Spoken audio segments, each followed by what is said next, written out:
Ambuye nyanja yakalipa, mafunde akweletsa, onani ife tikuchita mantha, kuti bwato lingamire, tayesetsa njira zonse, palibe chomwe chikutheka, chonde msakanize zolumpha mbwato,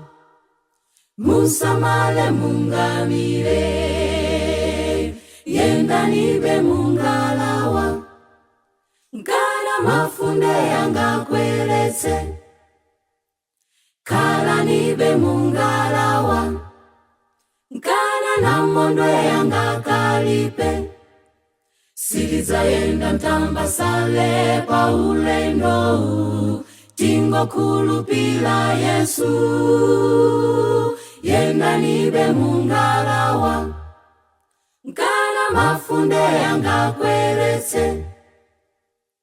kalanibe mungalawa,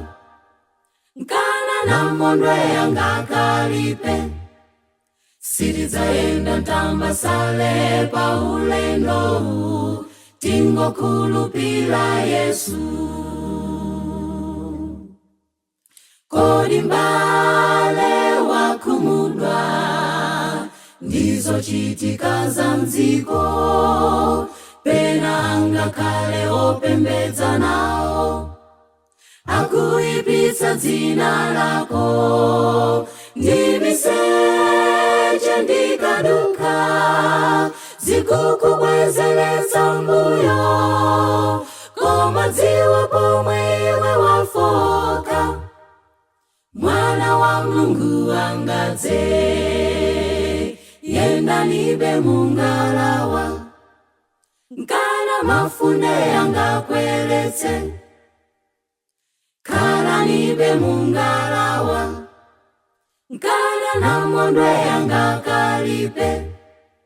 silizayenda mtambasale pa ulendo, tingokhulupila Yesu, yendanibe mungalawa, nkana mafunde yangakweletse, kalanibe mungalawa, nkana namondwe yangakalipe, silizayenda mtambasale pa ulendo, tingokhulupila Yesu.